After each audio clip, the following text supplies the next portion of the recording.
The biting wind, threading its thin, desolate whisper through the towering skeletons of lodgepole pines, was the prelude. Moments later, the world fractured.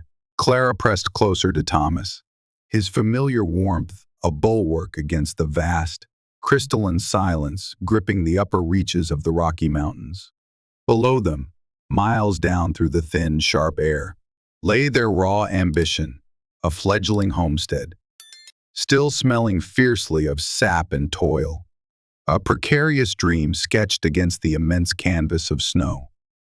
They'd arrived months earlier, fleeing the stifling expectations and clouded prospects of the East, chasing a frontier myth of self-reliance, unaware they were stepping into a much older, far more dangerous narrative. Each felled tree, each driven nail had been an act of faith against the immense indifference of the peaks. "Another week of trapping," Thomas murmured, his voice a low rumble beside her ear, his breath a white plume ghosting beside hers. Frost silvered the edges of his thick woolen cap, his eyes, deep set and usually filled with geological curiosity, crinkled at the corners as he offered a weary smile. "Maybe two, with luck, and we'll have enough for those glass panes.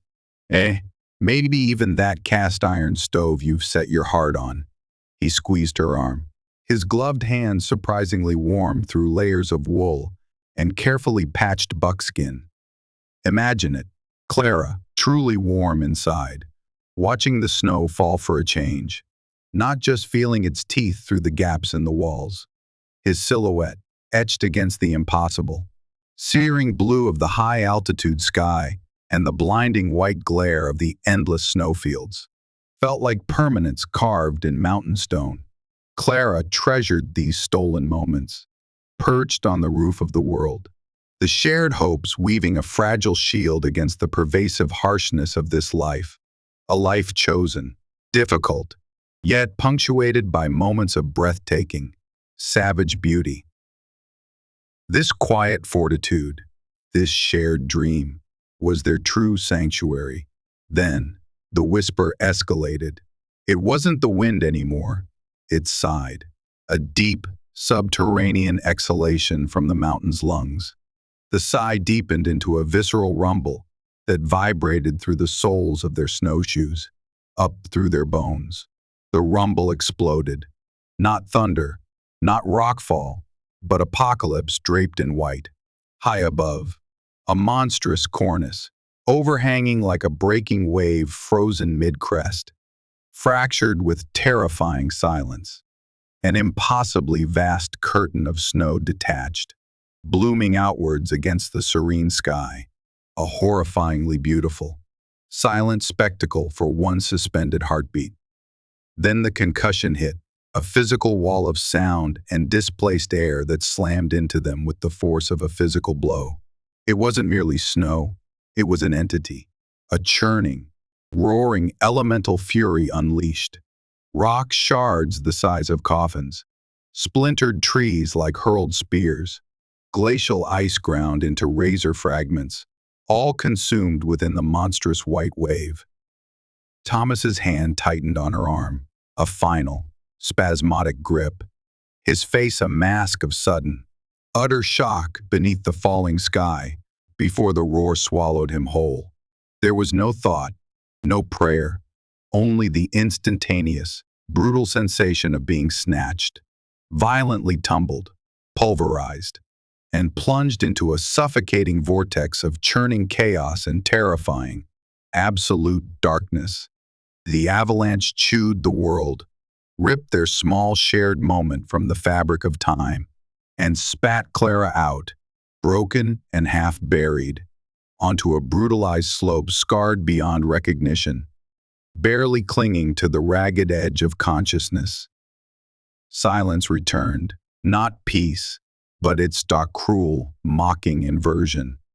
A heavy, ringing void occupied the space where Thomas's voice had just been, where the comforting crunch of their snowshoes had marked their passage seconds before.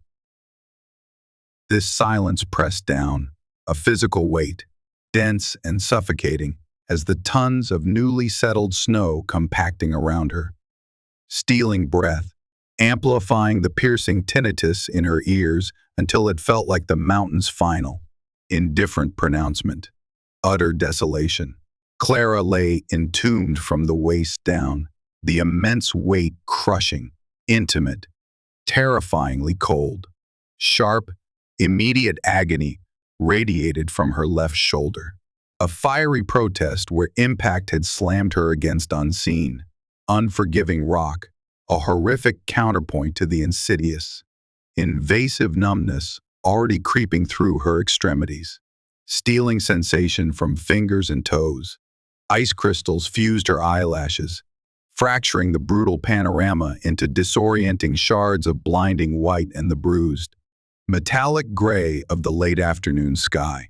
Where the familiar slope had been, now stretched a nightmare landscape, a grotesque jumble of shattered pines thrusting broken limbs skyward, like skeletal hands pleading for release. Boulders ripped from ancient moorings and tossed like pebbles. Vast, undulating fields of debris-laden snow stretching down into the shadowed, waiting valley. Disorientation swirled like the spindrift devils already dancing restlessly on the disturbed surface. Thomas. The name hammered against the inside of her skull. A frantic pulse against the deafening quiet. A desperate prayer. Thomas. She tried to scream his name.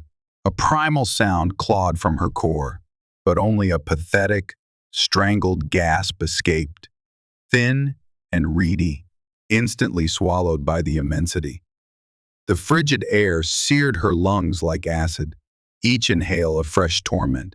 Panic, visceral and cold, clawed its way up from her gut, tightening an icy fist around her heart, squeezing the fragile nascent hope into something brittle, about to shatter. A surge of adrenaline, born of terror and a love that screamed defiance against the encroaching silence, fueled a desperate, agonized struggle.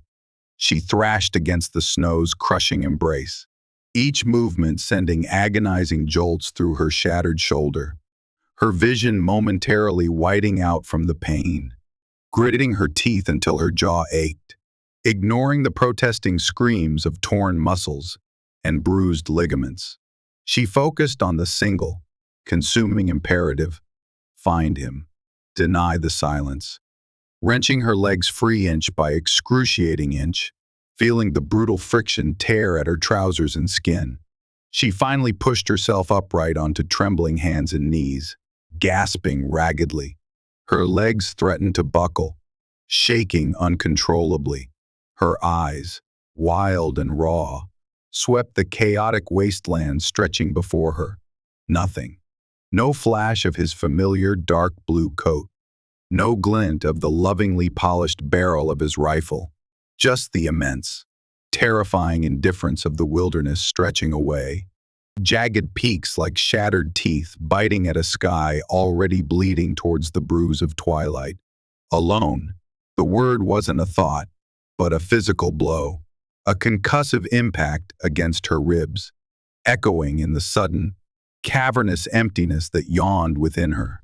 Alone. Miles, weeks of hard travel. From the nearest tentative whisper of civilization, adrift in a churning sea of white fury and unimaginable loss. Grief, sharp and piercing as shattered ice, threatened to buckle her knees, to pull her down into the numbing, welcoming oblivion of the snow that had already claimed her husband, become his vast, unmarked, uncaring grave, the urge to simply lie down, to curl into a ball, to let the cold's gentle, lethal embrace claim her, to join him in the white silence, was seductively powerful, a siren song of final surrender whispering through the rising wind. But deep beneath the crushing layers of shock, sorrow, and hypothermia's insidious crawl, a tiny, stubborn ember of defiance sputtered to life. Thomas wouldn't want this. He, who had loved these formidable, unforgiving mountains, their stark beauty and inherent perils, With a fierce, almost spiritual passion, would have fought. He would have clawed his way towards life with bloodied fingernails. For him, for the stubborn, half-finished dream of glass windows and a warm hearth, for the simple, profound, defiant act of taking the next breath. She had to fight, survive. The instinct, primal and unyielding, as the ancient granite core of the peaks themselves, took root in the frozen soil of her despair, forcing protesting limbs into motion, propelled by a grief transmuted into desperate energy. She began to stumble across the treacherous debris field, her gaze sweeping relentlessly back and forth, a frantic metronome ticking against impossible odds. Thomas! Her voice was stronger now, raw with anguish and the fierce edge of desperation, hurled against the rising wind only to be shredded and scattered like dry leaves. Thomas, answer me, please. Only the mournful howl of the wind sighing through unseen. High crags replied, a desolate symphony mirroring the hollowness blooming inside her. She pushed deeper into the chaos, her boots sinking unpredictably, the unstable snow threatening to shift and swallow her again. Loose scree, hidden beneath thin crusts, slid underfoot, sending showers of pebbles rattling into unseen crevices. She scanned every shadow, every fractured tree trunk, every ominous mound, every jagged protrusion, desperately searching for any scrap of color that wasn't the numbing palette of white, gray, or the dark, bruised green of mangled pine needles. Hope, fragile as a single snowflake on warm skin, warred constantly with a rising tide of absolute despair. Every barren, featureless expanse felt like a personal betrayal by the very landscape he had loved. Hours dissolved, indistinguishable time marked only by the relentless westward slide of the sun painting the snowfields in brief. Ironic strokes of rose and violet before surrendering completely to the flat, featureless, monochrome gray of true dusk. The temperature plummeted with terrifying speed. The cold was no longer merely uncomfortable, it was an active predator, biting savagely at her exposed cheeks and any scrap of exposed skin, finding every tiny gap in her worn layers of clothing with vindictive precision.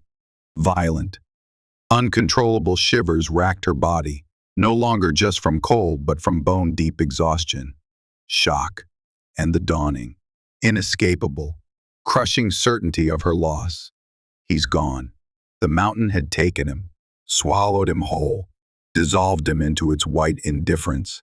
The silence wasn't waiting for an answer. It was the answer. Just as the last defiant flicker of hope began to gutter, smothered by the encroaching night and the soul-crushing weight of finality, her stumbling foot struck something, hard, unyielding, blessedly unnatural beneath the snow's shifting surface.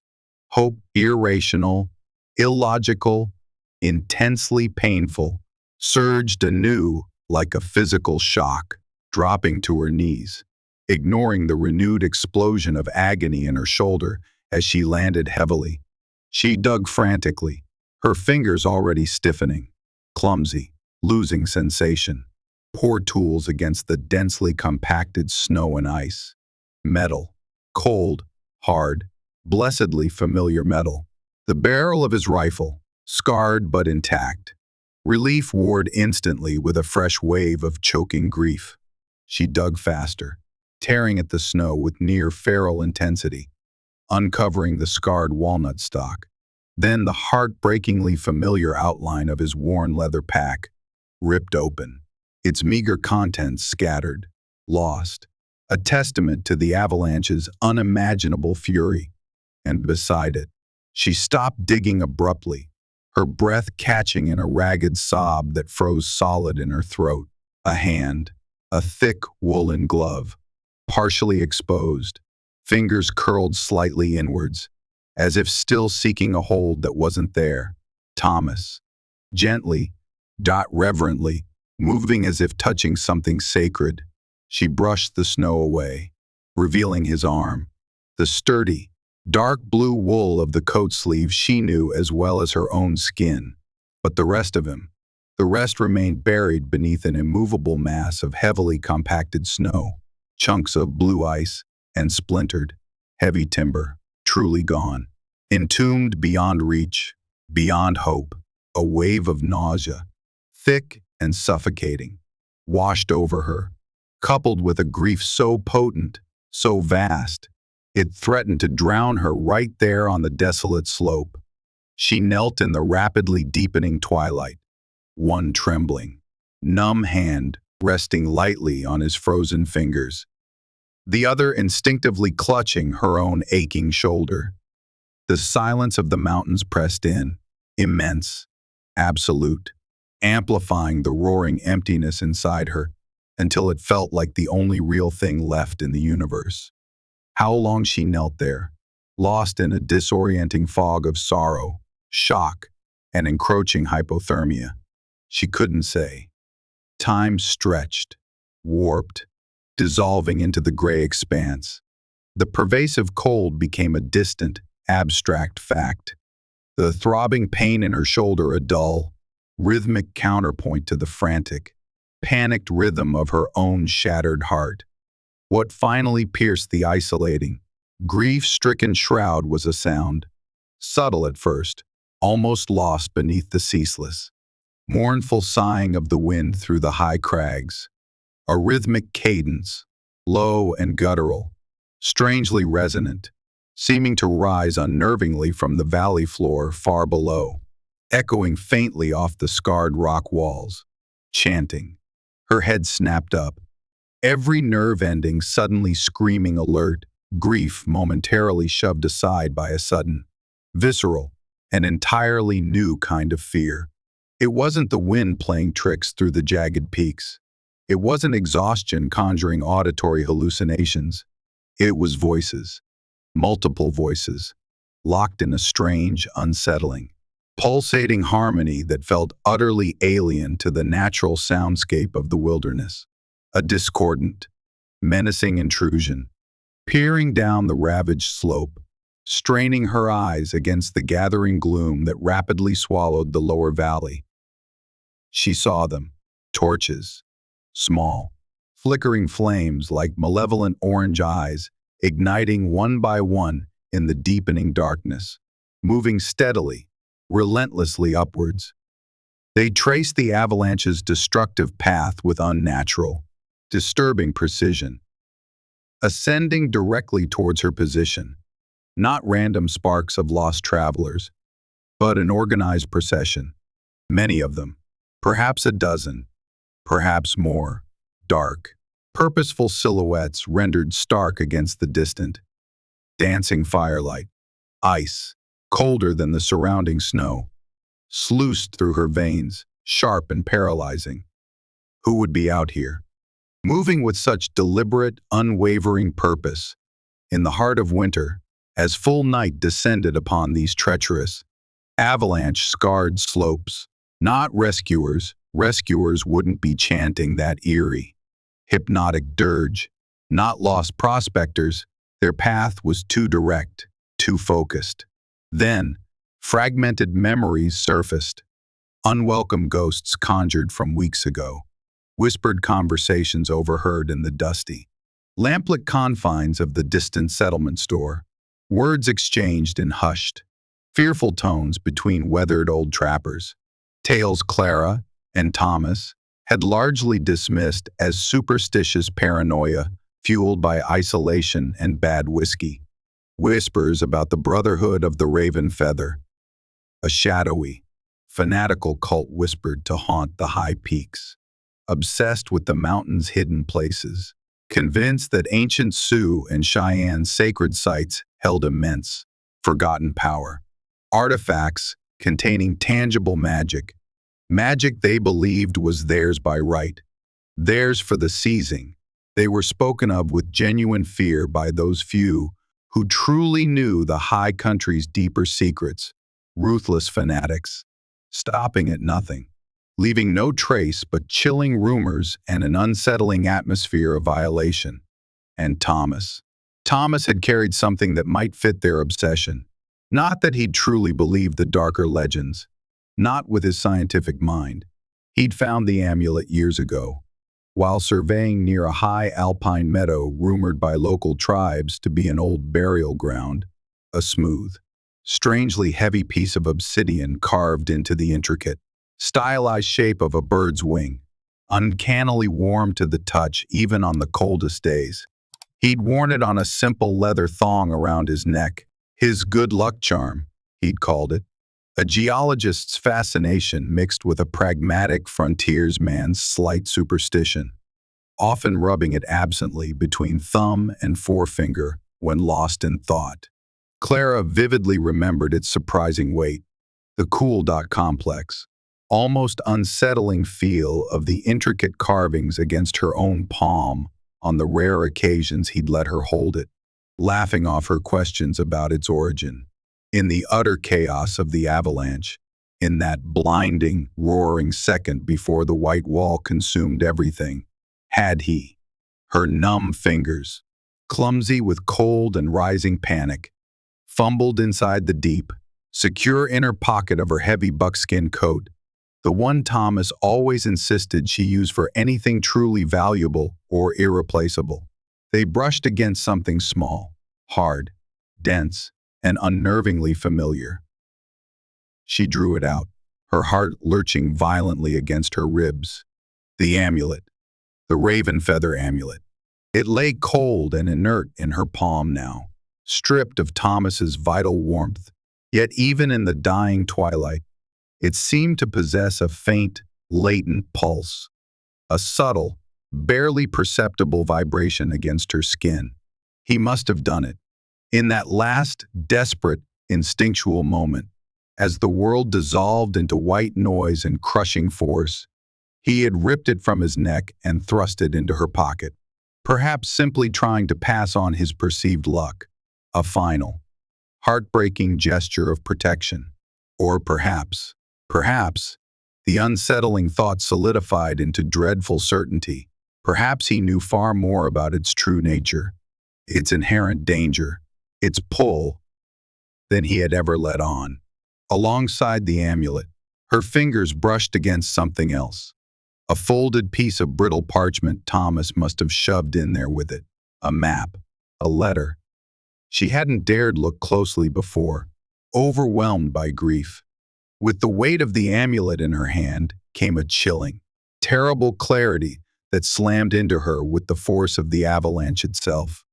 The chanting figures below, the torches climbing relentlessly, unerringly towards the precise spot where she knelt beside her husband's violated, snow-covered grave. They weren't rescuers. They weren't random wanderers investigating the slide's thunderous passage. They were the Brotherhood, and they weren't just looking, they were hunting. The avalanche itself might have been a trigger, a natural disaster misinterpreted as a sign they were waiting for, or perhaps merely a brutal convenience. The amulet, this small, intricately carved piece of obsidian she now held, this must be the object of their dangerous fanaticism. The feather's eye whispered about in fearful tones. The key they believed would unlock some dark, forgotten power sequestered deep in the sacred heart of these mountains. And somehow, through grim divination, dark intuition learned from stolen lore, or simply ruthless, calculating logic, they knew, or believed with unshakable, terrifying certainty, that the sole survivor of the avalanche now carried it. They were hunting her. Terror, stark and electrifying, jolted her out of her grief-stricken inertia like a physical blow. She scrambled clumsily to her feet, casting one last, agonizing look at the frozen hand reaching pleadingly from the snow, a final, silent, heart-wrenching farewell. Then she turned and fled, instinct screaming louder than pain, not downslope towards the valley, towards the torches, towards potential capture miles away from any hope, but upwards, scrambling desperately away from the climbing lights, towards the towering, ice-sheathed cliffs and shadowed crags looming ominously above. It was the only possible direction, a desperate, improbable gamble towards an escape route that likely didn't exist. The terrain immediately became more brutal, more treacherous, shifting rapidly from deep, unstable snowdrifts to near vertical rock faces glazed with treacherous, blue-black verglas, shimmering faintly under the nascent moonlight. Loose scree slopes lay hidden like traps beneath deceptively thin snow crusts, ready to shift and slide without warning, sending showers of pebbles rattling ominously into the unseen depths below with every uncertain, stumbling step. Her lungs burned, screaming for oxygen in the thin, freezing air. Every upward pull, using her good arm, sent renewed waves of searing fire through her injured shoulder, threatening to tear muscle from bone. The wind, rising to a near gale on these exposed heights, tore ferociously at her clothes, threatening to rip her from the precarious handhold she found, its amplified voice seeming to twist the distant, rhythmic chanting into personal threats, chilling promises of a brutal capture and a fate far worse than simply freezing to death. Below, the orange eyes of the torches bobbed closer, ascending with unnatural speed, faster than seemed possible on such unforgiving terrain. Their lights cast long, distorted, dancing shadows that transformed familiar rock formations into leering, skeletal monsters with grasping claws reaching out for her. Hypothermia, once an abstract danger discussed around distant, warm firesides, became a terrifyingly intimate reality. A deep, invasive numbness crept relentlessly inwards from her extremities, making her grip feel weak and uncertain, her foot placements clumsy, dangerously inaccurate on the slick surfaces. Waves of dizziness washed over her, coupled with an insidious, deepening lethargy, a dangerous temptation whispering seductively for her to just stop, to rest for only a moment, to sink into the snow and let the inevitable happen. It would be so easy. She fought it, spurred onward by the relentless image of the pursuing torches like hunting hounds closing in, the unsettling, hypnotic pulse of the chants growing louder, and the vivid, heartbreaking memory of Thomas's face, frozen in that final second of shocked realization. She clawed her way onto a narrow, windswept ledge, barely wider than the length of her worn boot, clinging precariously to the side of a near vertical cliff face that dropped away into terrifying darkness. Below her, an ink-black, dizzying void that seemed to plunge away into eternity. Above, the rocks stretched upwards, slick with treacherous verglas, offering no obvious handholds. No clear path higher, only smooth, implacable stone meeting a sky filled with racing, torn clouds. Trapped, utterly, terrifyingly trapped. She pressed herself flat against the freezing stone, the intense cold seeping through her layers almost instantly. Penetrating to her core, she gasped for breath, her heart hammering against her ribs like a trapped bird desperately trying to escape its cage. The chanting was louder now, sickeningly close, echoing directly upwards from the base of the cliff, directly beneath her precarious position, the sound amplified and distorted by the surrounding rock walls into a menacing cacophony. She could clearly hear the harsh scrape of heavy boots on rock below, guttural commands slicing sharply through the wind's continuous howl. They were almost upon her. Despair, cold and absolute, washed over her in a chilling, final wave. Tears of frustration, fury, and pure terror froze instantly into painful crystals on her cheeks. Risking a fractional glance downwards, bracing herself, she saw him, a figure swathed in dark, heavy robes, a deep hood casting his face entirely in shadow. holding a sputtering pitch pine torch aloft. He was scanning the cliff face directly below her ledge, his movements methodical, patient. His hidden gaze swept slowly past her exposed position, hesitated, then snapped back with unnerving precision, locking directly onto her, a triumphant, utterly chilling cry, laced with fanatical glee and possessive hunger, echoed upwards, seeming to pierce the wind itself. There! Hoka hey! The woman! She carries the feather's eye! Seize her! Panic obliterated caution, erased thought, scrabbling desperately, wildly, for any kind of handhold, any minute crack or frozen nubbin of rock, to pull herself even marginally higher, anywhere away from the grasping hands that would surely be scaling the lower rocks in moments. Her boot, encased in snowmelt that had refrozen into a treacherous, slick sheath of ice, skidded violently on the narrow, unforgiving ledge. Her already tenuous grip, compromised by numb fingers and the searing pain in her shoulder, tore loose from the frozen rock face. With a strangled cry that was instantly ripped away by the gale, she felt herself pitching outwards, tumbling backwards away from the cliff face. The dark, waiting abyss leaping up greedily to embrace her. This was it. The final betrayal. The end.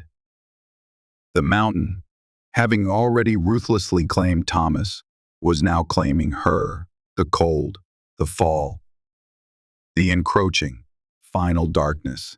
Her plummet was arrested with brutal, whiplash-inducing force that knocked the breath from her lungs in a painful whoosh. Strong arms, materializing seemingly from the very air, and the dense, swirling shadows clinging to the cliff face above her, clamped around her waist like bands of steel, forged in glacial ice. She was hauled back with breathtaking, lung-expelling force against the unforgiving rock face, her choked cry cut short in a strangled gasp. Disoriented, vision swimming with black spots, head ringing, she looked up into the face of her rescuer. A figure stood beside her on the impossibly narrow ledge, having seemingly dropped silently, impossibly, from the dense, shadowed canopy of ancient pines clinging tenaciously to the cliff face far above. He was tall and lean, radiating an aura of profound, lethal competence, moving with the fluid, economical grace of a seasoned predator, a mountain lion in human form. He wore supple, smoked buckskins adorned with intricate, clearly meaningful beadwork, stylized geometric patterns, eagles captured mid-flight, lightning striking down, and trimmed with long fringes that whispered silent secrets to the howling wind. His long, raven, dark hair, streaked with faint traces of gray at the temples suggesting age beyond his appearance, was held back from his face by a simple beaded leather band across his forehead. His face, starkly defined in the sporadic, fleeting moonlight filtering through the racing clouds, was a striking collection of sharp angles, high cheekbones, and intense, unwavering focus. His eyes, dark and deep-set like chips of polished obsidian, reflected the distant, menacing torchlight from below, seemed ancient, holding the accumulated wisdom and weariness of ages, yet missing absolutely nothing in the present moment. He held her steady against the rock with an effortless strength, his presence an island of impossible, calm intensity in the raging vortex of her terror. He raised a single, lean finger to his lips, a universally understood gesture demanding absolute silence, his gaze fixed intently, assessingly, on the dark figures beginning to scramble noisily up the lower sections of the cliff face below them. Then, with astonishing speed and fluidity that blurred motion, he unslung a longbow from his back, dark, smooth wood, heavily sinew-backed, radiating latent power. An arrow, fletched with dark hawk feathers, was nocked, drawn back smoothly to his cheekbone, and released in one continuous, silent motion. The heavy bowstring thrumming a low, deadly note barely audible above the wind. But it wasn't aimed at their pursuers scrambling below. It flew upwards, a dark streak against the turbulent, cloud-strewn night sky. Its tip, somehow prepared, miraculously caught fire in mid-flight, trailing faint sparks like a miniature, dying comet. It embedded itself high on the opposite canyon wall, flaring brilliantly, startlingly, for a single, intense second, a bright beacon in the overwhelming darkness, before sputtering out just as quickly, a deliberate, calculated misdirection. Another arrow swiftly followed, whispering from the string, this one landing dot flaring briefly, in a different, unexpected location much higher up the slope they desperately descended. A third arced like a thrown spark towards a dense patch of fractured timber far off to their left, creating another fleeting point of distracting light. Each brief flare was meticulously designed to sow confusion, to draw the hunter's eyes and attention away from their true, precarious position. Confused, angry shouts immediately erupted from the brotherhood below. Did you see that? Where did it come from? Above, on the far ridge. Split up. No, higher. To the left, near the deadfall. Curse it. Spread out. Search the high rocks. The eye's bearer has unexpected help. Find them. The initial triumphant certainty fractured instantly into chaotic, overlapping commands. The organized pursuit momentarily disrupted. The man seized Clara's upper arm again, his grip firm, inescapable, yet strangely reassuring, grounding her. Nabu, he whispered. The single Lakota word, come, slicing cleanly, urgently through the wind's persistent howl. He moved along the treacherous, ice-coated ledge with a speed and inherent confidence that seemed utterly defiant of the verglas coating the rock. His soft-soled moccasins finding secure purchase on holds, completely invisible to her terrified eyes. He didn't pull her so much as guide her momentum, supporting her weight fractions of a second just before she faltered, somehow anticipating her stumbles before they happened.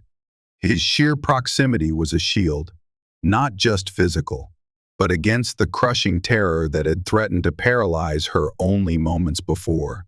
His focused, intense silence was paradoxically more potent, more reassuring, than any shouted encouragement could have been. Who was he? A ghost conjured from the mountain's wounded soul, a guardian spirit sent in, answer to a prayer she hadn't even dared articulate, or something else entirely, something grounded and real, forged in the harsh crucible of this land. Questions swirled, urgent yet utterly unaskable. There was no time. He led her swiftly, inexorably, off the exposed ledge, squeezing her into a narrow, vertical fissure in the rock face, almost completely concealed from below by a thick, natural curtain of ice-encrusted, ancient pines clinging stubbornly, impossibly, to the sheer cliff.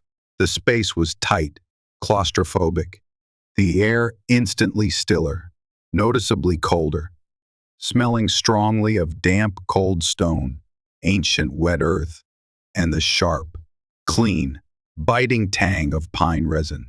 Behind them, muffled by the intervening rock and trees, the frustrated shouts of the brotherhood grew louder again, their voices echoing eerily, unsettlingly, as they spread out across the mountainside, their initial confusion hardening quickly back into determined, organized pursuit. The diversionary arrow flares had bought them precious moments, nothing more. Inside the cramped fissure, the stranger pressed his hand flat against a section of the rock wall that looked utterly identical to the surrounding stone, textured with natural patterns of lichen and frost. With a low grunt of intense exertion, his broad shoulders bunching powerfully under the supple buckskin. He pushed. A heavy slab of rock, perfectly camouflaged, pivoted silently.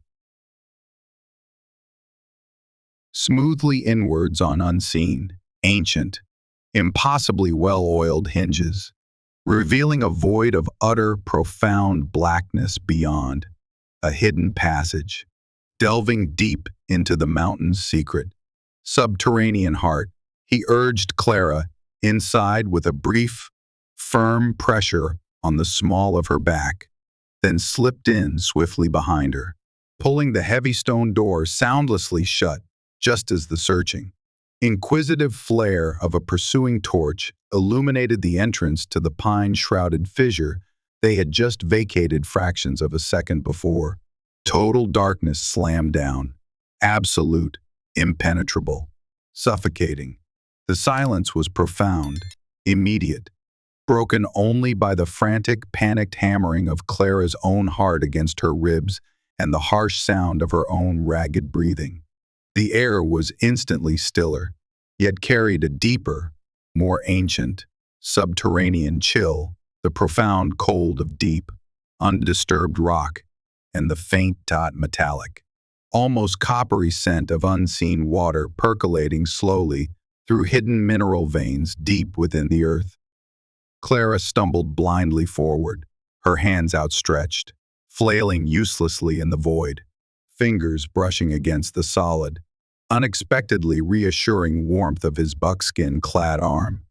He took her hand without hesitation, his calloused, strong fingers enclosing hers, a steady, grounding, tangible presence in the disorienting, terrifying, sightless void. He led her forward, deeper into the unseen, unknown, silent depths of the mountain. They moved in utter silence for what felt like an eternity, navigating the unseen path. The only sounds were their own hushed, shallow breathing, the incredibly soft, almost imperceptible scuff of his moccasins on the unseen rock floor, and the occasional, rhythmic drip, drip, drip of water echoing from unseen recesses, hinting tantalizingly at the unseen vastness surrounding them. Clara focused entirely on the feel of his hand, the subtle pressure changes guiding her left or right, the gentle tug indicating a step up or warning of a treacherous dip down. Fear was still a cold, hard knot twisting relentlessly in her stomach, the memory of the menacing torches and the chilling chants terrifyingly fresh and immediate. But it was slowly, grudgingly, being tempered by a fragile, burgeoning trust in this silent, grimly efficient, utterly unexpected savior. He was leading her away from the hunters, deeper into the earth's hidden embrace, following secret paths known only to him, paths invisible and inaccessible to the outside world. After a time she couldn't possibly measure, the oppressive, absolute blackness began to yield almost imperceptibly. It wasn't light, exactly, but a faint, ethereal, ghostly luminescence that seemed to emanate subtly from the rock walls themselves, perhaps originating from faint, previously unseen veins of crystalline quartz or some unknown phosphorescent mineral deposit reacting to their passage.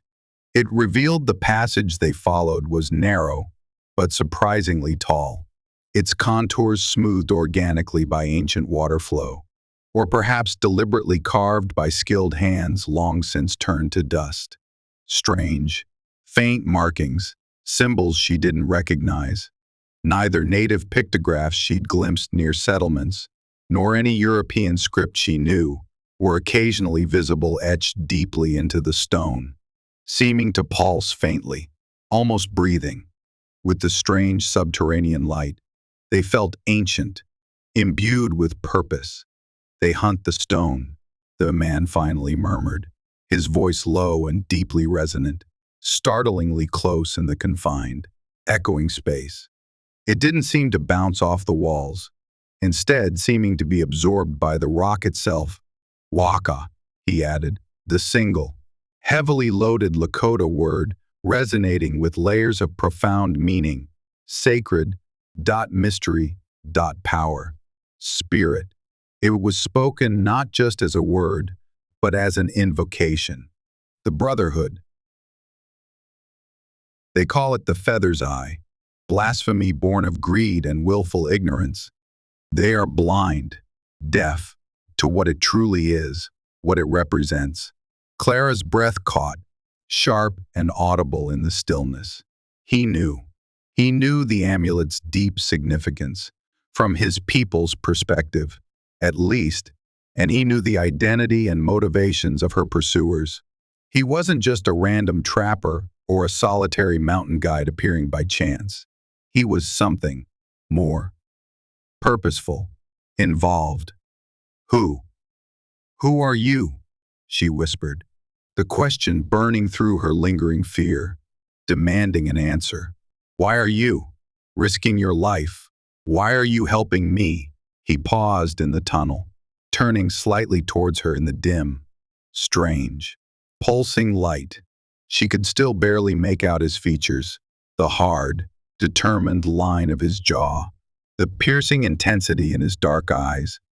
My name is Wombly Gleska, he stated simply, the Lakota rolling off his tongue like smooth river stones. Spotted Eagle.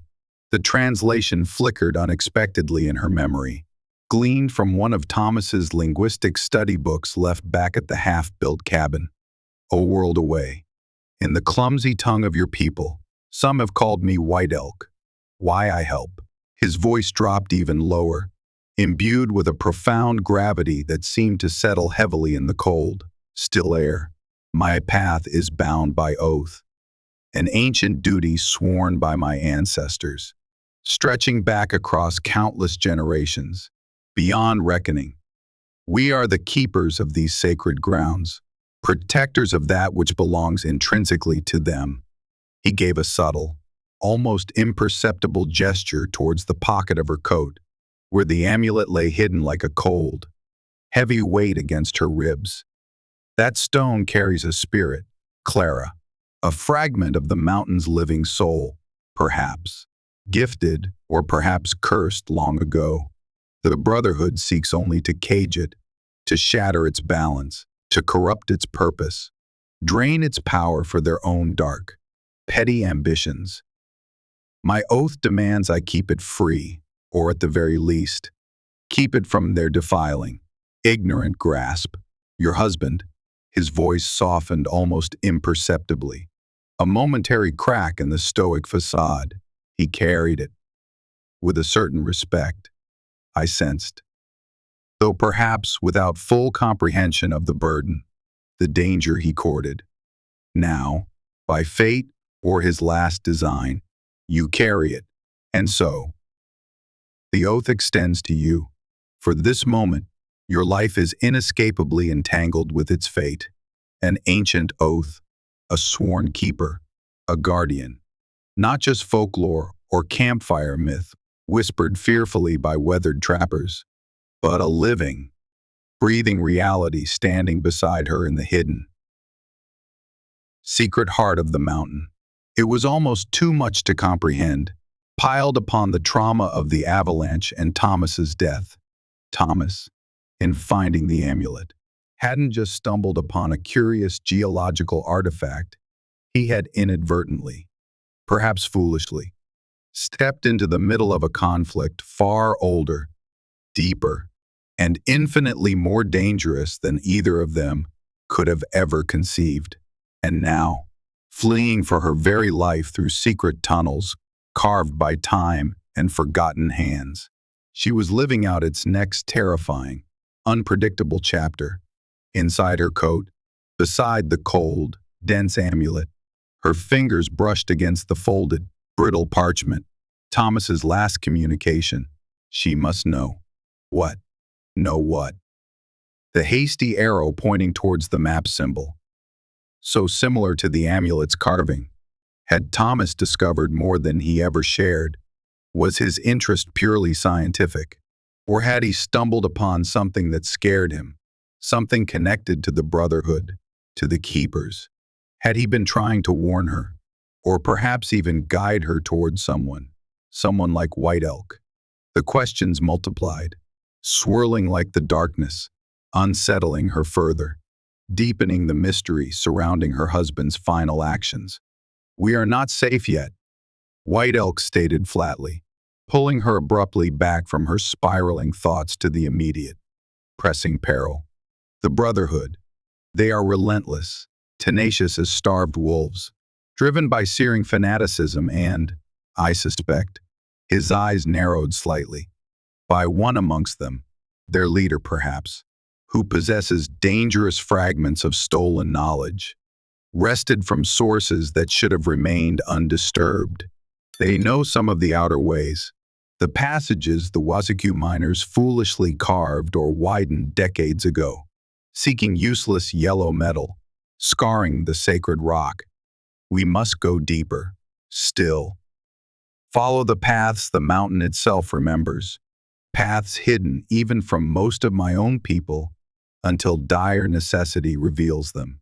He resumed walking, his pace quickening perceptibly as the passage began to slope gently, consistently downwards.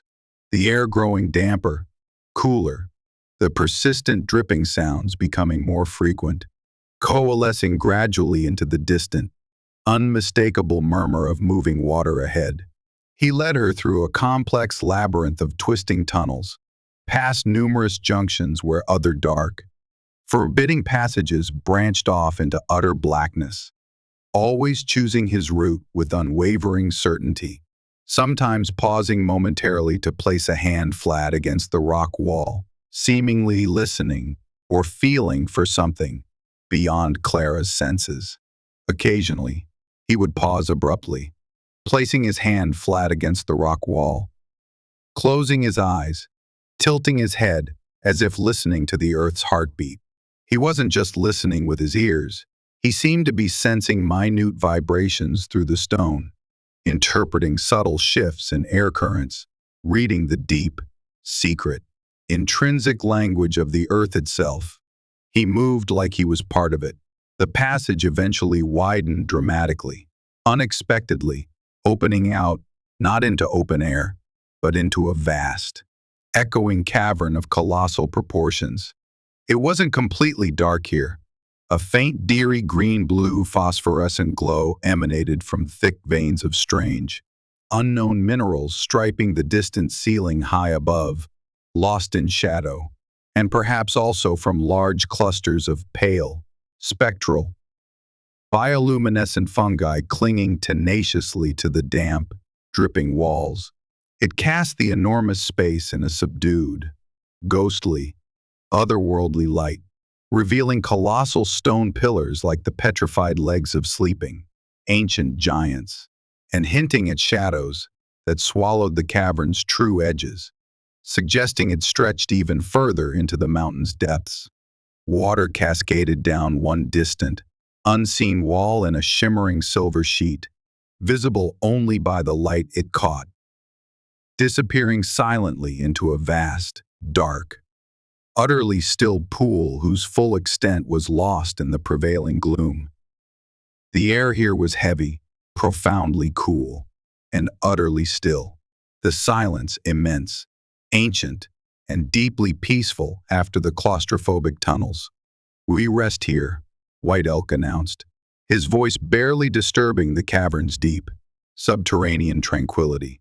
"Briefly, conserve strength. Drink." He led her carefully towards the edge of the dark, mysterious pool, knelt gracefully, and tasted the water himself first. A cautious, deliberate act. Before scooping some up in his cupped hands for her, it was achingly, numbingly cold, making her teeth hurt instantly, but tasted incredibly pure, elemental, of stone and deep earth and unimaginable spans of time. Clara drank gratefully, deeply, feeling the icy liquid revive her parched throat and cool the feverish edge of her profound exhaustion. The simple act felt profoundly restorative, grounding. While she drank, splashing the frigid water onto her grimy, tear-streaked face, White Elk moved with silent, focused intensity around the cavern's discernible perimeter, his eyes constantly scanning the ground, his fingers trailing lightly over the rock walls, his senses obviously on high alert, searching meticulously for any sign of intrusion, any unnatural disturbance, any trace of their pursuers. He carried several small, intricately beaded leather pouches tied securely to his belt, alongside his knife sheath, and wore a small, worn medicine bag on a braided leather thong around his neck.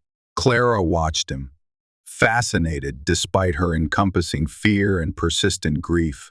The powerful symbols meticulously beaded onto his clothing, quiver, and belt pouches, eagles soaring, bison charging, lightning forks splitting the sky, intricate star patterns she didn't recognize, clearly weren't mere decoration.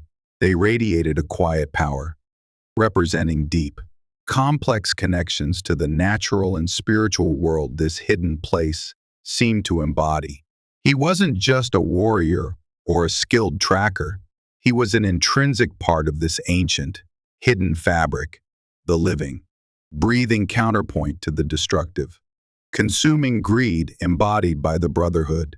He returned silently to her side, offering a small, tightly wrapped bundle from one of his pouches. It contained wasana, dried, pounded bison meat mixed skillfully with crushed chokecherries and rendered fat. It was dense, incredibly nutritious, and surprisingly palatable, the richness coating her mouth, the tartness of the wild berries adding a sharp, welcome counterpoint. Eat, he urged gently, his obsidian eyes meeting hers directly, holding a surprising depth of understanding. You need strength. The night is far from over.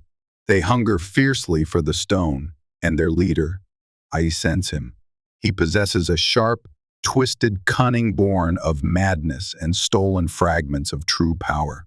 They will not abandon this chase easily. They are like a sickness in these mountains, as she forced the dense, energy-rich food down, chewing slowly, gratefully. White Elk retrieved something else from his medicine bag. It was a small smudge stick fashioned carefully from braided sage and sweetgrass.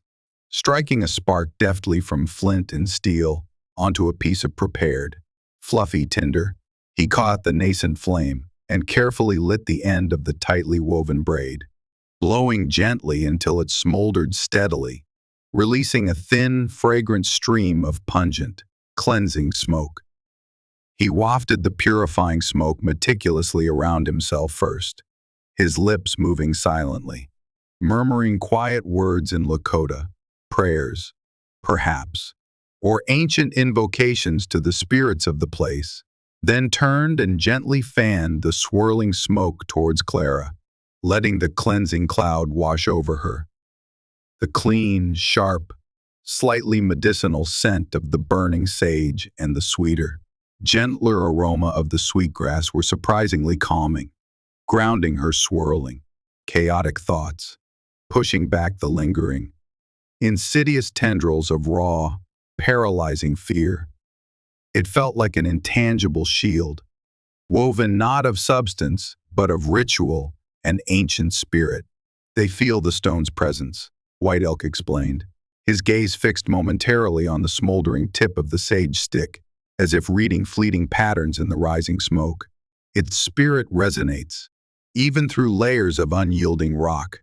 They follow that call, that disturbance in the mountain's harmony, like desperate, self-destructive moths drawn inexorably towards a corrupting, artificial flame. But their own inherent darkness, their grasping lust for control, blinds them to the true path, the way of balance, of respect. They search the upper levels mostly, the known caves, the desecrated scars left by the miners upon the land. They do not know these deeper ways. He paused, a flicker of something, remembered pain, profound loss, crossing his stoic, weathered features for a fleeting second. Not yet, but they learn. They desecrate sacred grounds without remorse, torture ancient knowledge from the unwary, steal powerful artifacts, twist power meant for healing and balance into jagged weapons. They have been a growing shadow, a spreading poison. On these mountains for too many seasons now. My own. He stopped abruptly, glancing briefly at her, then quickly away towards the shadows pooling at the cavern's edge. My own reasons for opposing them, for dedicating my life to this path. They run deeper than the oath alone. The unspoken loss, the personal tragedy, hung heavily in the cool, still air between them. This wasn't just abstract duty for him, it was deeply, irrevocably personal. Clara, feeling a little stronger from the food and water, the strange ritual oddly centering her, remembered the brittle parchment still clutched tightly in her pocket. With numb, careful fingers, she drew it out. It wasn't a letter, as she'd vaguely thought, but a fragment of an old, meticulously hand-drawn map. Brittle with age, showing complex topographical lines and strange symbols unlike any standard survey or marks she knew.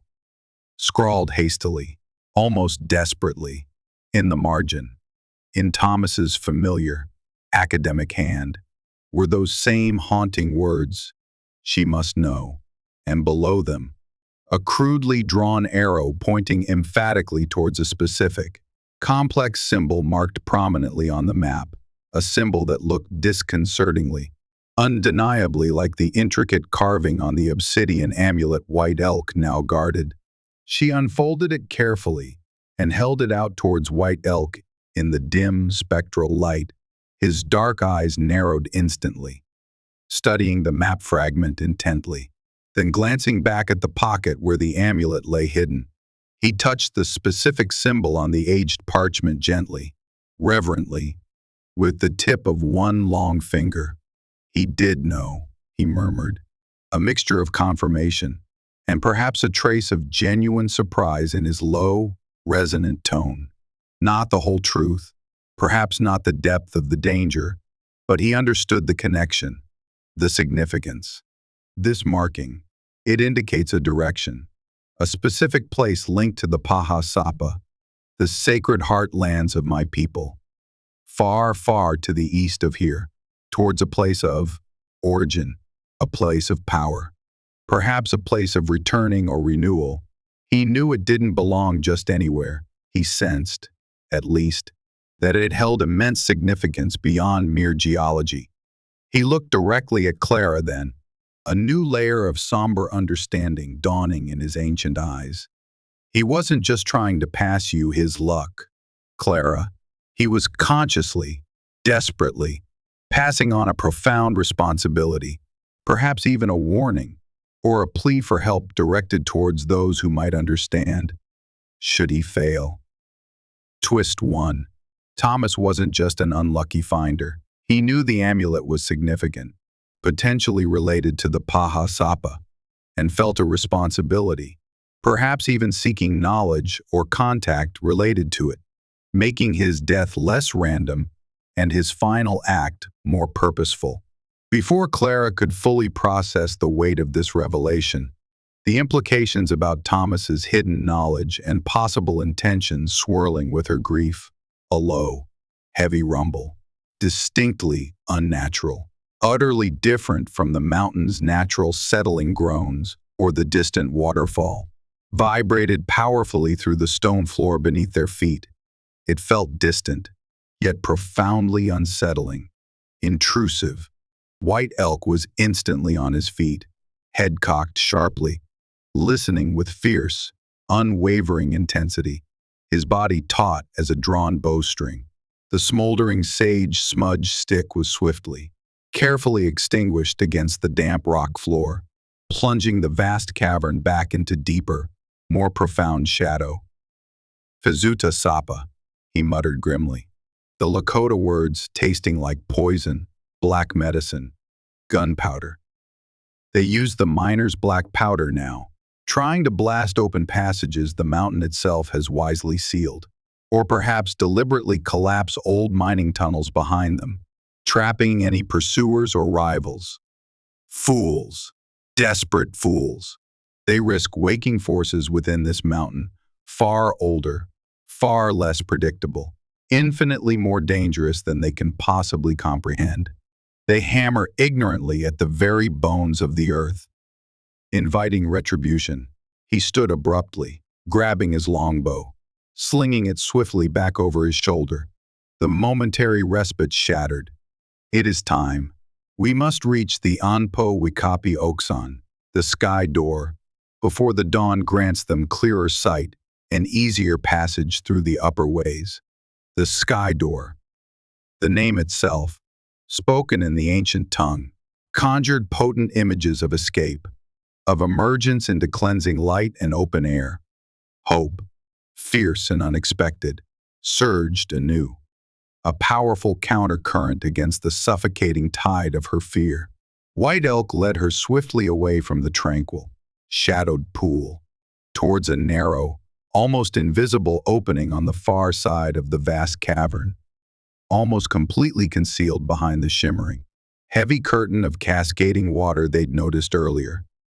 They had to duck quickly through the frigid, atomized spray, emerging instantly damp and shivering uncontrollably into yet another dark, narrow tunnel. This one, however, began to ascend sharply, almost vertically, almost immediately, a winding, natural staircase seemingly carved organically into the living rock, spiraling ever upwards into unknown, echoing darkness. The air grew perceptibly colder again, biting deeper, but also somehow fresher, carrying the faint, clean scent of high-altitude pine resin and the unmistakable, piercing thinness of the upper peaks. Freedom felt agonizingly close, yet still impossibly far. The climb was arduous, brutally demanding every last flickering reserve of Clara's depleted strength. Her legs felt like heavy leaden weights, each step upwards an act of sheer will. Her injured shoulder throbbed with a relentless, fiery rhythm that radiated down her arm and up her neck. Her breath came in short, shallow, painful rasps in the dangerously oxygen-poor air. White Elk moved silently ahead, seemingly tireless, an ethereal shadow blending seamlessly with the deeper shadows, pausing only occasionally on minuscule, precarious landings carved into the spiraling ascent, to offer a steadying hand on her elbow or a quiet, single word of Lakota encouragement, Iotake, steady, Wakata, upwards, Tika, nearly. He was always listening, always watchful, his senses extending like invisible tendrils into the darkness around and below them. He seemed to draw energy directly from the ancient mountain itself, his movements economical, precise, perfectly attuned to this challenging, vertical, hidden environment. They navigated more narrow passages, some so constricted they had to squeeze through sideways. The rough, cold rock scraping abrasively against their clothes, others opening unexpectedly into smaller grot-toss filled with fantastic, impossibly delicate ice formations, huge frozen waterfalls suspended in time, crystalline chandeliers hanging from the ceilings that glittered like caches of impossible jewels in the faint, ambient subterranean light that now seemed to be filtering gradually down from somewhere far, far above. The sounds of the pursuit, the distorted chanting, the ominous echo of the distant explosions had thankfully faded, lost somewhere in the labyrinthine depths they had traversed. But the palpable tension remained a coiled spring in White Elk's controlled posture. In the constant vigilance of his gaze, his vigilance never wavered, not even for an instant. He scanned constantly behind them, listening. Finally, after what felt like another lifetime of climbing through the cold, echoing darkness, testing the very limits of her endurance, they reached a final, steep, almost sheer ascent. Above them, Clara could finally see it clearly, a distinct, sharply defined circle of faint, pearly gray light, the sky door. It appeared to be a natural opening, a vertical shaft or chimney leading directly up to the surface, high on the mountain's exposed eastern flank, open to the rapidly brightening pre-dawn sky.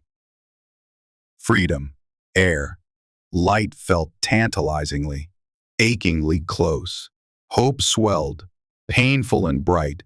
Almost there, White Elk breathed, his voice tight with contained urgency, giving her a gentle, encouraging push forward towards the base of the near vertical shaft. Quickly now. Huni. The first true light comes soon, and with it, inescapable exposure to anyone watching from below. But just as they emerged from the narrow tunnel mouth onto a small circular rock ledge at the very base of the vertical shaft, ready to begin the final, desperate scramble upwards, a harsh, triumphant shout echoed up from the spiraling passage directly below them, startlingly, terrifyingly close. Violent torchlight flared abruptly, casting wild, dancing shadows at the bottom of the twisting tunnel they had just exited. Somehow, against all odds, driven by relentless, inhuman fanaticism, or perhaps guided by that stolen, dangerous knowledge White Elk feared, a splinter group of the Brotherhood, larger and seemingly more determined than she could have possibly feared, had found their trail, followed them relentlessly through the deep, hidden ways. Not 3, but 5 or 6 figures, robed and menacing, scrambled hastily out of the tunnel mouth, spilling onto the ledge. They were led by one taller, leaner figure whose eyes, even shadowed by his deep hood, seemed to burn with a cold, zealous fire in the flickering torchlight. Their faces were grim masks of unwavering zealotry, their breath pluming harshly in the cold air, their weapons, crude, heavy woodsman's axes, wickedly sharp skinning knives, even a rusty, brutally notched trap-jaw cutlass glinting wickedly, ominously, in the unsteady light. There was no time for stealth, no time for the difficult, final climb up the treacherous shaft. Escape was suddenly, brutally cut off. White Elk reacted with blinding, instinctual speed. He shoved Clara bodily behind a thick, natural pillar of rock formation protruding near the base of the shaft, attempting to shield her partially with his own body. "Hinyupa! Shakia!" he commanded sharply. "Stay down, pray." The Lakota words cutting through her panic like knives. He spun, his longbow seemingly leaping back into his hand, drawn taut in one fluid, deadly motion. An arrow knocked and ready before the first panting cultist had fully cleared the narrow tunnel exit. The cultists charged immediately across the small, confined ledge, their initial surprise turning instantly to savage, gleeful anticipation. Their burning eyes were fixed not primarily on White Elk, but past him, locking onto Clara, onto the ultimate prize they believed she clutched protectively. The eye, the feather's eye, is ours by sacred right. By the blood, the leader snarled, his voice raspy, strained with exertion and fervent, unshakable belief. Surrender it, woman, and your heathen protector, and perhaps your deaths will be swift. Defy the Brotherhood's destiny, and you will know true agony. White Elk loosed his first arrow without reply. It flew silent and true across the confined space, taking the foremost charging cultist high in the chest with a sickening, wet thud. The man stumbled back with a choked, surprised gasp, collapsing in a boneless heap directly at the tunnel mouth, his dropped torch clattering and sputtering across the stone floor, casting eerie, shifting shadows. The others hesitated for only a fraction of a second, their fanaticism a burning, near impenetrable shield against natural fear. They lunged forward again immediately, spreading out instinctively, their movements surprisingly coordinated, trying to flank White Elk, attempting to overwhelm him with sheer numbers and the dangerously tight space. White Elk instantly dropped his bow. No time. No space for another effective shot at this point-blank range, drawing the long, wickedly curved skinning knife from the beaded sheath at his hip. In the same seamless, deadly motion, he met the wild, downward swing of the first axeman's weapon with a parry that sent a shower of sparks flying upwards and visibly numbed the attacker's arm, while deftly, effortlessly sidestepping the clumsy, overhead blow. He disabled the surprised axeman with a swift, precise counterstrike to the wrist, the crunch of bone audible even over the wind, causing the heavy axe to clatter uselessly to the stone floor. A second attacker, the one wielding the rusty, brutal cutlass, lunged low, aiming for White Elk's legs with a guttural snarl. White Elk pivoted sharply on the ball of his foot, using the man's own aggressive momentum against him, deflecting the heavy blade downwards with his forearm guard and sending the stumbling attacker staggering heavily towards the rock pillar, where Clara frantically hid, trying to make herself smaller. Clara watched, transfixed, her heart pounding against her ribs like a war drum trapped in a small space, frozen between paralyzing terror and a desperate, useless feeling urge to somehow help. White Elk moved with a terrifying, lethal grace, a whirlwind of smoked buckskin and intensely focused fury. He was simultaneously a dancer and a killer, his movements spare, economical, brutally efficient, perfectly attuned to the deadly geometry of the confined space, blocking, parrying, striking, not with wasteful flourishes, but with lightning-fast, lethal precision. He utilized the environment constantly, using the rock walls to limit movement, forcing the remaining knife wielder back step by relentless step towards the sheer terrifying, unguarded drop at the ledge's far edge. The harsh, rhythmic clang of steel striking steel echoed brutally in the enclosed space, amplified by the shaft above. Suddenly, seeing a momentary opening as White Elk expertly dispatched the staggering cutlass wielder with a swift, brutal efficiency that made Clara flinch. The disarmed axeman, clutching his broken wrist, lunged desperately, not at the deadly White Elk, but directly towards Clara, his eyes wide and crazed, his good hand reaching talon-like for her pocket, for the amulet. "The eye! Mine!" he shrieked. "No!" The cry tore itself from Clara's throat, raw and instinctive, acting purely on reflex. Remembering the loose scree and fist-sized rocks scattered near the base of the pillar where she crouched, she scooped up a jagged, heavy stone with her good hand and hurled it with all the desperate strength remaining in her bruised body. It struck the lunging axeman squarely on the side of the head with a sickening crack. He stumbled back with a surprised, agonized grunt, momentarily stunned, eyes rolling back, giving White Elk the precious, critical second he desperately needed.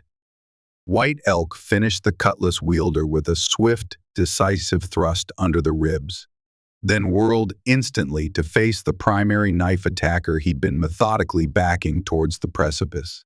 A desperate, flailing lunge from the cornered cultist, a lightning-fast, almost contemptuous parry and counter move from White Elk involving a complex wrist lock and leverage, a choked, strangled cry of disbelief, and the man vanished abruptly backwards over the unseen edge, his scream abruptly cut off, swallowed utterly by the profound, echoing depths below. The stunned, wounded axeman, shaking his head dazedly, looked wildly from Clara to the deadly calm, blood-spattered figure of White Elk, wiping his blade clean on his buckskin leggings, then back towards the relative safety of the dark tunnel entrance. Terror, finally, decisively overwhelming fanaticism. He scrambled awkwardly back the way he came, whimpering, disappearing frantically into the blackness below. The final cultist, the gaunt, fire-eyed leader, stood breathing heavily, weapon lowered slightly, watching White Elk with eyes that burned with undiluted hatred, but also held a grudging, almost professional respect for the Keeper's lethal skill. "This changes nothing, Keeper," he hissed, his voice venomous, cutting. "You delay the inevitable. The eye will belong to the Brotherhood. It must. The mountain will yield its power to those strong enough to take it." He spared Clara one last, lingering, possessive glare that chilled her to the bone.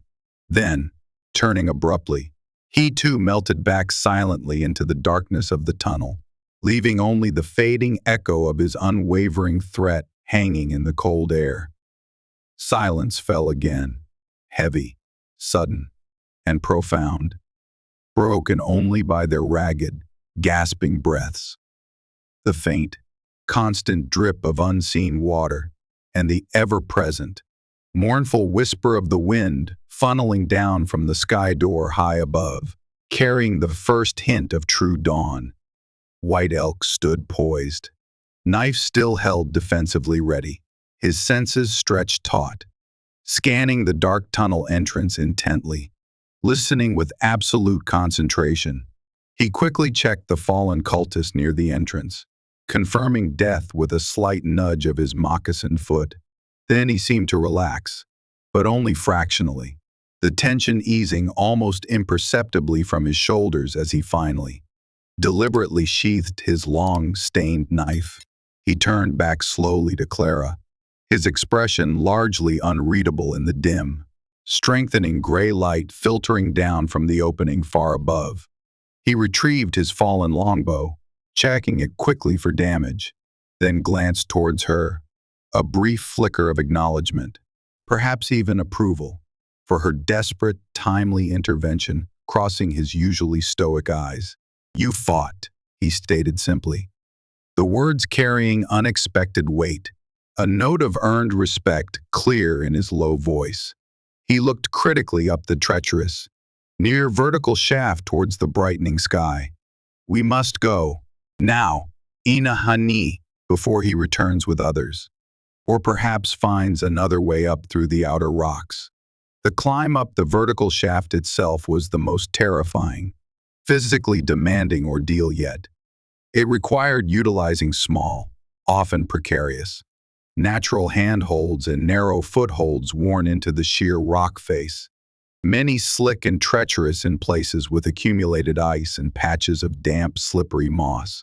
White Elk climbed carefully below Clara this time, patiently guiding her foot placements with quiet, sparse Lakota words, his steady presence a constant, reassuring force beneath her, a physical and psychological bulwark against the dizzying, terrifying drop below and her own exhaustion fueled, trembling fear. The gray light filtering down intensified steadily as they ascended, slowly resolving into the pale, fragile, beautiful light of pre-dawn painting the rock walls around them, with one final, muscle-screaming, agonizing heave. White Elk powerfully pushed Clara up over the smooth, worn lip of the shaft, and she collapsed thankfully onto a narrow, wind-swept rock ridge high on the mountain's stark eastern face, gasping uncontrollably. She lay there prone on the thin layer of wind-scoured snow covering the ancient rock, gulping the thin, achingly cold, incredibly clean air deep into her burning lungs. They had made it. They were out of the darkness, out of the tunnels, out of the immediate grasp of the hunters. Below them, bathed in the soft, emerging, pearlescent light of a new day, stretched a vast, breathtaking, seemingly pristine valley, heavily forested with dark ranks of pine and fir, utterly untouched by the avalanche's devastating fury, unmarked by the night's deadly hunt. It was a panorama of profound, almost overwhelming peace, a silent, snow-dusted wilderness sleeping serenely under the approaching dawn. Towering, majestic, snow-mantled peaks soared all around them like silent, ancient sentinels, their highest summits just beginning to catch the first, hesitant, pure golden rays of the rising sun. The contrast with the claustrophobic subterranean darkness, the choking fear, the brutal, sudden violence they had just barely escaped, was so stark, so absolute. It stole her breath away all over again, bringing fresh, stinging tears to her eyes, tears not just of relief, but of awe and fragile hope. White Elk pulled himself agilely, silently onto the narrow ridge beside her. He didn't pause to admire the stunning view or savor the victory.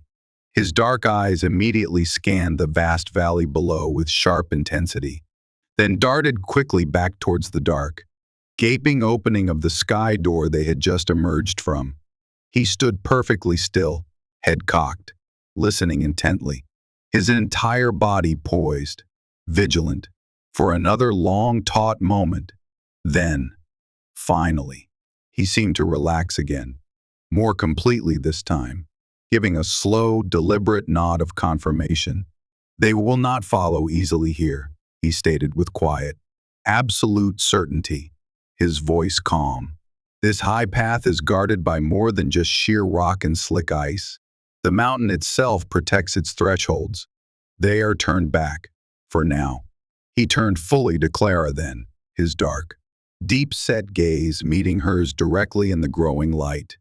There were no words of triumph exchanged, no congratulations offered, just a profound, silent acknowledgement of the shared horrors witnessed, the brutal violence endured, the seemingly impossible escape they had achieved together against overwhelming odds. He reached out, his calloused fingers hovering for a moment, then gently, purposefully touched the pocket of her buckskin coat where the heavy amulet lay hidden, still radiating a faint, almost imperceptible warmth despite the frigid air, heavy with its burden of ancient history and immediate danger.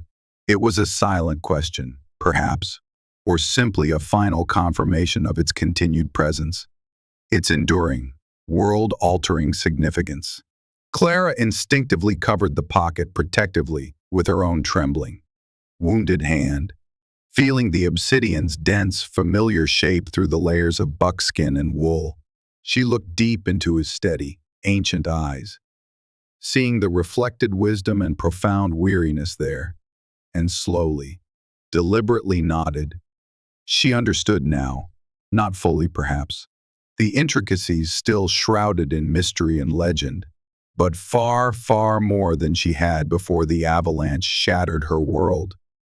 She understood the immense weight of the object she carried, the terrible, consuming danger it represented, the sacred, binding duty it had imposed upon this lone, dedicated guardian, and now, somehow, impossibly, upon her as well. She also understood, with a fresh wave of painful clarity, Thomas's final, desperate act, the true significance of the cryptic map fragment clutched in her other hand, the terrifying burden he had unknowingly, or perhaps, chillingly, knowingly, passed on to her in his last living moments. White Elk gave a single, curt nod in return, accepting her silent understanding without further words. "The stone," he began, his voice low, measured, carrying clearly in the still morning air. "Its true place is not here, adrift in the fractured world of men, sought by greed or ignorance. It is an integral part of a greater whole, intrinsically linked to the Pahasapa, the sacred heart of our lands, our creation place. As your husband somehow managed to discern, it calls for balance, for harmony. Its inherent power, if misused or controlled by those like the Dark Brotherhood, could unleash terrible imbalance, discord that could wound not just these mountains, but the world far beyond." He paused, holding her gaze steadily, assessing her. It must be protected. It must be returned, or at the very least, kept safe from their defiling grasp until the signs are right. This is the core of my sworn oath. He considered her for a long moment, his eyes taking in her obvious exhaustion, her painfully held injury, her visible, raw grief still etched onto her face. You have carried it bravely through the fire and the ice, he continued, his voice softening slightly again. You have shown unexpected courage, resilience, witch-o-ithy, inner strength. But this burden, it is too great, too dangerous for one unprepared, one whose own path lies elsewhere, one whose heart is still bleeding. There is more to this fight than you know. He held out his open hand towards her, palm upward, scarred but steady. Allow me now to bear this weight. Clara, it is my purpose. I will see it safe, guide it towards its true destiny, or guard it with my life until the time is right for its proper return. Your own difficult journey, your path to survival, lies below, back towards the settlements of your people. Relief, immense and immediate, warred intensely with a strange, newly formed sense of responsibility, of connection to the stone and its fate. But looking into his unwavering, ancient eyes, understanding the profound depth of his lifelong commitment, sensing the personal loss that fueled his duty, twist two confirmed. His motivation is rooted in personal loss caused by the brotherhood, strengthening his resolve. She knew with absolute certainty that he was right. This was his burden to bear, not hers. With numb, trembling fingers, she carefully drew out the raven feather amulet. It felt strangely heavy, almost alive, in her hand, pulsing faintly but undeniably, with latent energy in the strengthening golden light of the rising sun. It seemed to hum softly against her skin. She placed it carefully, reverently, into his outstretched palm. His strong fingers closed gently around it, a gesture of profound acceptance, of renewed, ancient commitment.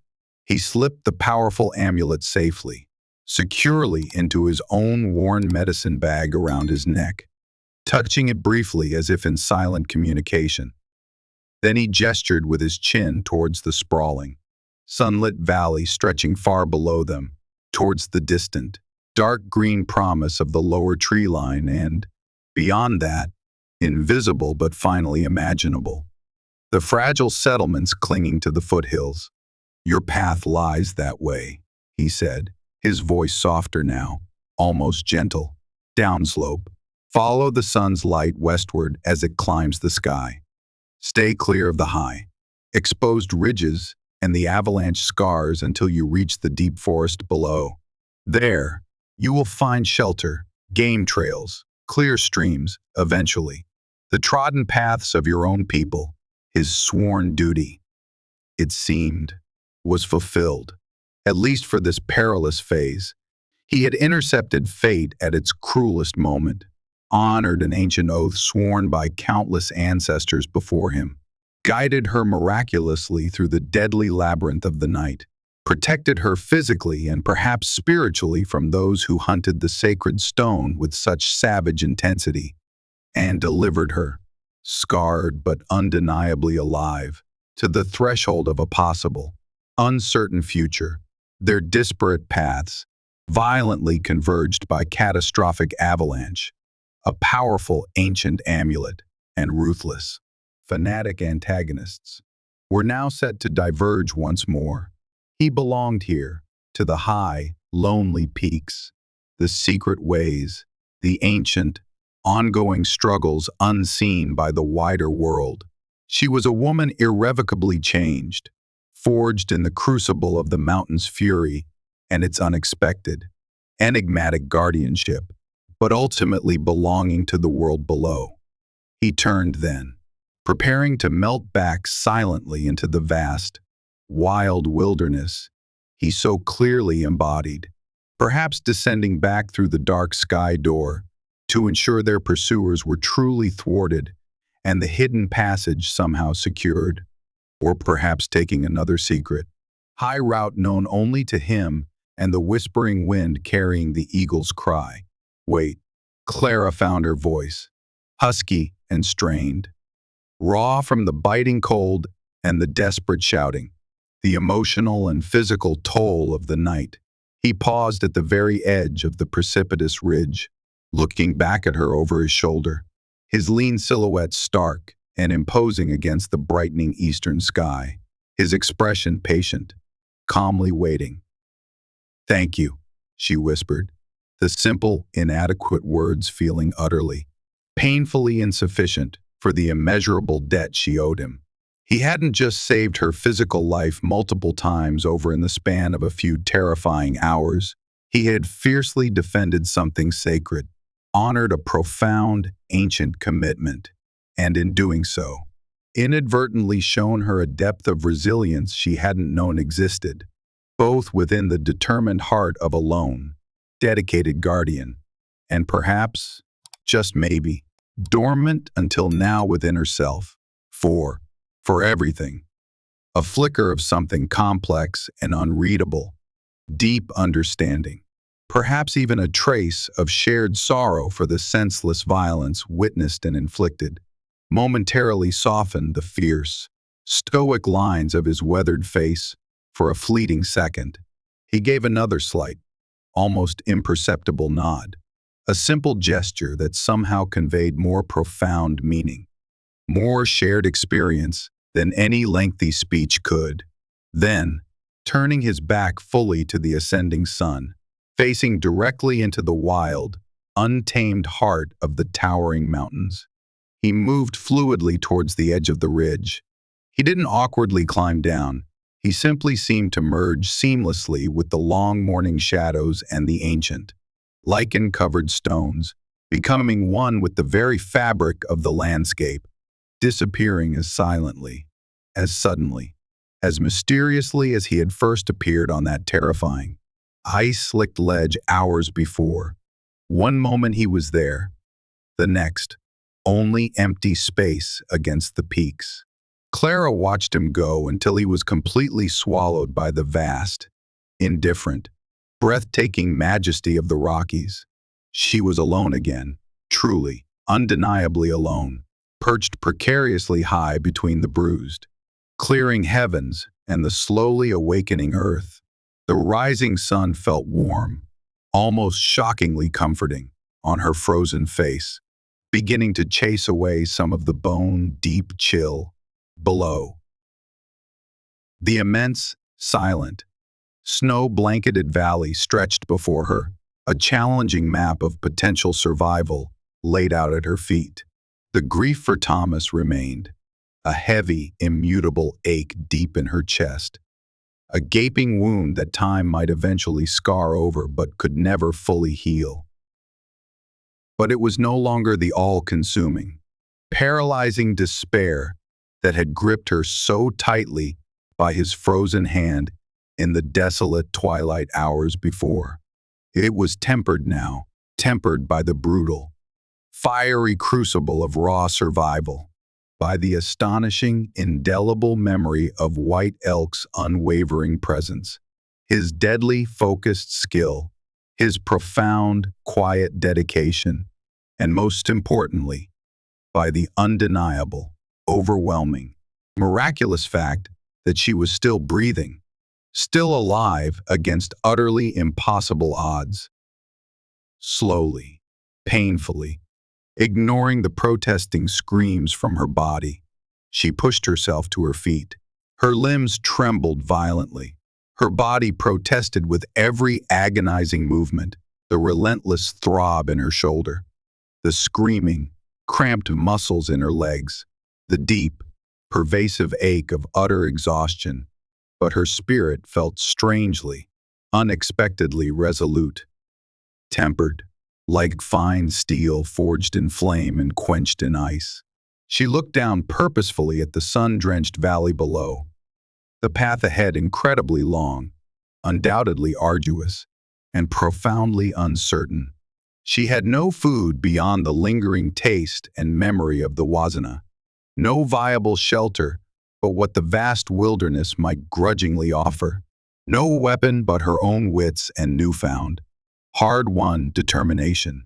The amulet's tangible physical weight was gone, safely transferred, but its psychic imprint, the heavy knowledge it represented of hidden guardians, ruthless fanatics, ancient powers, and Thomas's own secret quest, remained indelibly etched upon her soul. She would carry that knowledge. She would carry her profound sorrow. She would carry the vivid, unforgettable memory of the keeper who walked the hidden paths between worlds. And above all, she would carry the fragile, hard-won, infinitely precious gift of her own improbable survival, taking a deep, deliberate breath of the cold, clean, high mountain air, feeling the sun on her face like a nascent promise. Clara turned her gaze firmly towards the vast valley spread below and took the first painful, difficult, yet utterly determined step downwards, towards life.